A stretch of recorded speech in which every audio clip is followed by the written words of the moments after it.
오늘 본문 말씀입니다. 오늘 본문 말씀은 창세기 45장 16절에서 28절까지 말씀입니다. 창세기 45장 16절에서 28절까지 말씀인데요. 오늘 말씀을 보기 전에 우리 암송 구절이 있었죠. 지난주 이제 오늘 또 새로운 본문이 나올 건데 지난주 우리가 외워야 될 거 그 말씀 로마서 10장 9절과 10절 한번 낭독하고 예배를 드리겠습니다. 로마서 10장 9절 10절입니다. 내가 만일 내 입으로 예수를 주로 시인하며 또 하나님께서 그를 죽은 자 가운데서 살리신 것을 내 마음에 믿으면 구원을 받으리라. 사람이 마음으로 믿어 의에 이르고 입으로 시인하여 구원에 이르느니라. 아멘. 오늘 이제 우리 이번 주 외워야 될 말씀 마태복음 16장 16절입니다. 너무나 유명한 말씀이죠. 시몬 베드로가 대답하여 이르되 주는 그리스도시요 살아계신 하나님의 아들이시니이다. 베드로가 대답하여 이르되 주는 그리스도시요 하나님의 아들이시니이다. 살아계신 하나님의 아들이시니이다. 마태복음 16장 16절입니다. 오늘 본문 창세기 45장 16절에서 28절 보겠습니다. 16절 요셉의 형들이 왔다는 소문이 바로의 궁에 들리매 바로와 그의 신하들이 기뻐하고. 이제 어저께 우리 본문에 요셉과 그 형들이 이제 제외하는 것을 드디어 요셉의 정체를 밝혔죠. 그래서 그들이 너무 놀라서 아무 말도 못했다고 했어요.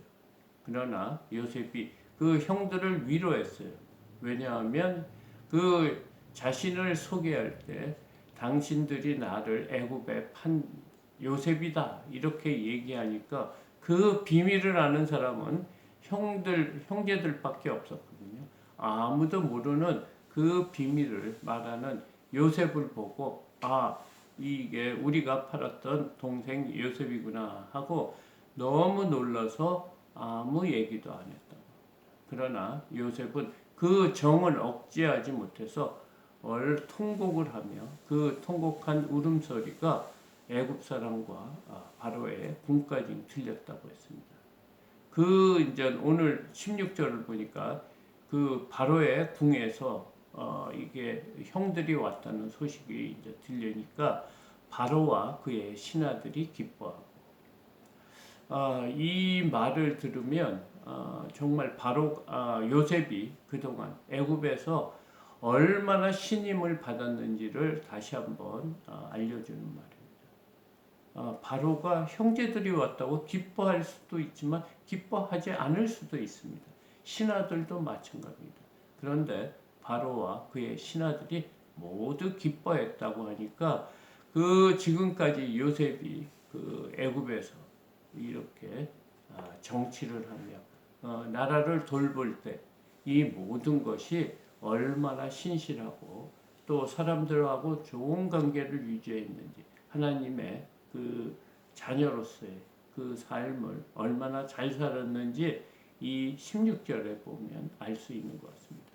그러자 이제 바로는 17절 바로는 요셉에게 이르되 내 형들에게 명령하기를 너희는 이렇게 하여 너의 양식을 싣고 가서 가나안 땅에 이르거든 18절 너의 아버지와 너의 가족을 이끌고 내게로 오라.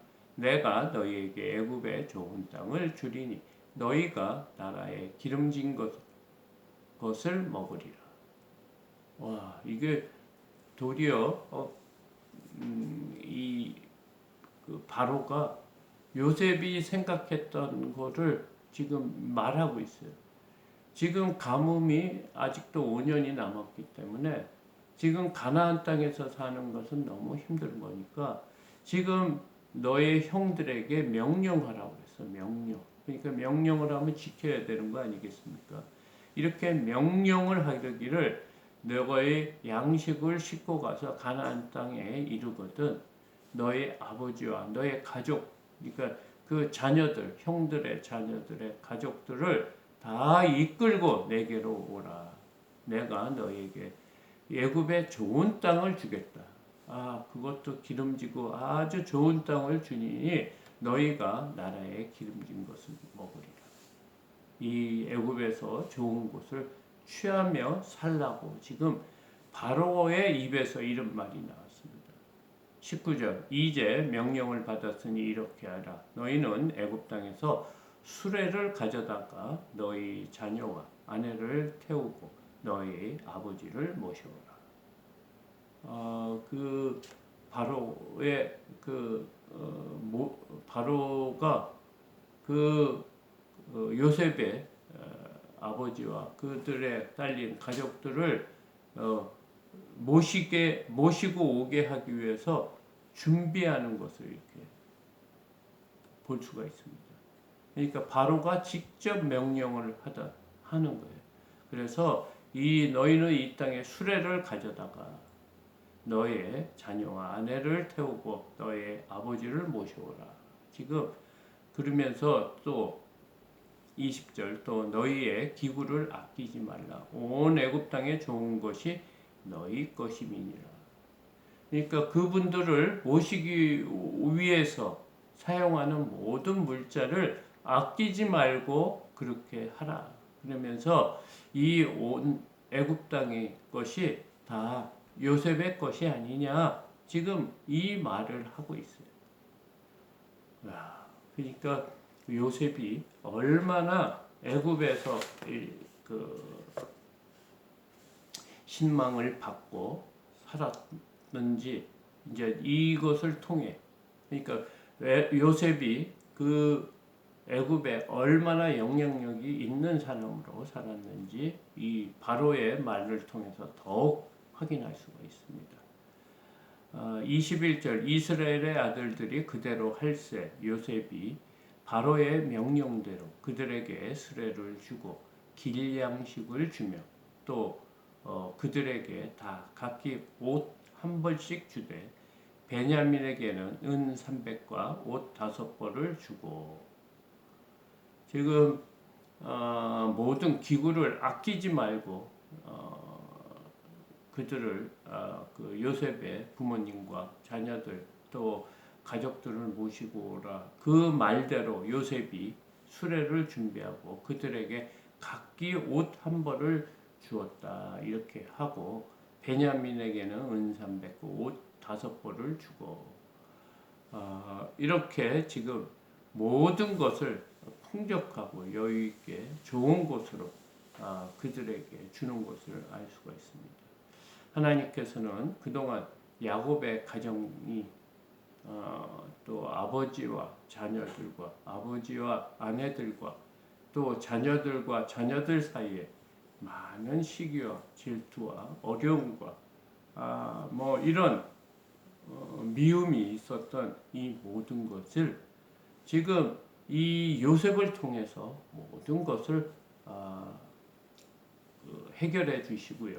회복시켜 주시고 그것뿐만 아니고 이 큰 대제국 애굽이 그 온 천지를 나라를 다스리는 강대국의 그 총리로서 그 세상의 세력까지 다 가진 요셉이 자신의 힘을 지금까지 자기가 억울하고 원망하고 또 괴로웠던 것을 그거를 갚아주는 것이 아니고 그것을 하나님의 은혜로 하나님의 사랑으로 이렇게 가족들을 이렇게 돌보니까 그 주위에 있는 바로까지 이 요셉의 가정을 축복하고 있는 것을 우리가 알 수가 있습니다. 그래서 그들에게 옷과 또 수레와 또 뭐를 줬냐면 23절 그가 또 이와 같이 그 아버지에게 보내되 순낙이 열필에 애굽의 아름다운 물품을 실리고 암낙이 열필에는 아버지에게 길에서 드릴 곡식과 떡과 양식을 실리고. 그러니까 많은 선물을 지금 보내고 있는데 순낙이 열필도 보냈고요. 그 애굽의 아름다운 물품, 그러니까 특산물 같은 거겠죠. 가장 좋은 물품을 또 실리고, 또 암낙이 또 열필에는 아버지가 길에서 먹을 양식, 곡식, 떡과 양식을 실리고. 24절 이에 형들을 돌려 보내며 그들에게 이르되 당신들은 길에서 다투지 말라 하였더라. 지금 요셉이 형제들 간에 어려움이 있을까 지금 걱정하는 거예요. 그 이유는 뭡니까? 내가 요셉을 팔 때 그렇게 팔지 말자고 서로 했는데 누가 어떻게 했기 때문에 팔았다. 이런 서로의 원망을 할까봐 지금 그것까지 요셉이 말을 하고 있는 거예요. 당신은 길에서 다투지 말라. 싸우지 말고 다투지 말라고 지금 얘기를 하고 있어요. 25절 그들이 애굽에서 올라와 가나안 땅으로 들어가서 아버지 야곱에게 이르러 알리어 이르되 요셉이 지금까지 살아있어 애굽 땅 총리가 되었더이다. 야곱이 그들의 말을 믿지 못하여 어리둥절하더니 갑자기 애굽에서 곡물을 사갖고 온 그 자녀들이 지금 애굽에 요셉이 살아있는데 그것도 애굽의 총리가 되어 있다고 말을 하는 거예요. 그걸 믿을 수 있습니까? 그 말을 믿을 수 없어서 그 야곱이 어리둥절했다고 합니다. 지금 야곱은 요셉이 죽었다는 말에는 굉장히 쉽게 믿는데 살아있다는 말에 지금 어리둥절하며 믿지 못하는 거예요. 그것은 요셉을 잃고 20년 이상 요셉 때문에 마음을 아파하고 또 그리워하고 고통 가운데 살았다는 그 말이죠. 그러니까 이 말을 믿지 못하는 것은 당연합니다. 그리고 어리둥절하는 거예요. 그 형제들이 요셉이 내가 요셉이라 할 때 말을 못했던 것, 너무 놀래서 이것이 현실인가 꿈인가 이런 상황과 같은 겁니다.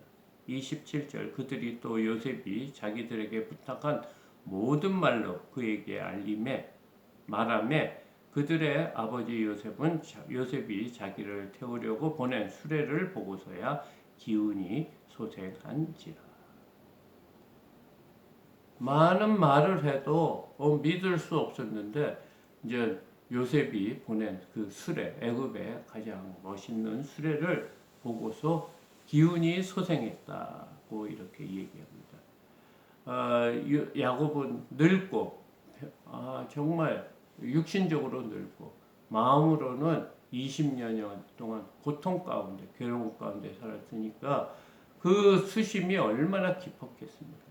그 한 가닥 베냐민을 붙들고 지금까지 살아왔는데 이 모든 것이 한순간에 사라진 거예요. 이 수레를 보고 이렇게 멋있는 수레가 요셉이 보내지 않고서 애굽의 총리가 보내지 않고서는 이런 수레를 보낼 수가 없다.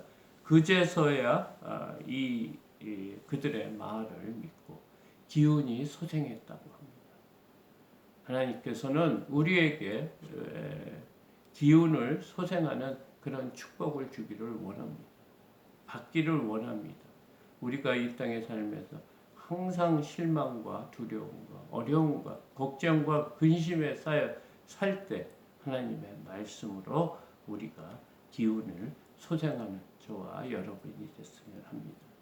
그러니까 말씀밖에 없는 거예요. 우리가 의지할 것은 성경 말씀밖에 없다는 것을 알아야 될 것 같습니다. 28절 이스라엘이 이르되 조카도다 내 아들 요셉이 지금까지 살았으니 내가 죽기 전에 가서 그를 보리라. 얼마나 마음이 들뜨고 감사했겠습니까? 이런 마음은 아마 야곱이 살면서 한 번도 경험하지 못한 이런 감동과 감격의 그런 순간이 아닌가 생각을 합니다. 지금까지 야곱은 자신의 삶의 전체가 가족이었어요. 하나님을 의지하는 이유도 가족을 지키기 위해서, 또 내가 사랑하는 아내와 살기 위해서, 또 아내를 잃었을 때 내가 사랑하는 아들, 그 아내에서 태어난 그 요셉을 의지하며 살았던 것이에요. 그런데 이 아들 베냐민을 포기한 순간부터 모든 것이 회복되기 시작해서 드디어는 요셉을 만나는 귀한 하나님의 축복을 경험하는 야곱으로 하나님께서 회복시켜 준 것을 보고 있습니다. 하나님께서는 이 엄청난 그 지금 구원의 사역을 하면서 지금 야곱을 사용해서, 또 야곱이 불완전한 가족이지만 하나님께서는 그 가족을 통해서 또 회복시켜주고 또 우리에게 새로운 기운을 주시면서 또 하나님의 역사를 일고 가고 있는 것입니다. 이제 창세기도 이제 막바지에 달았습니다.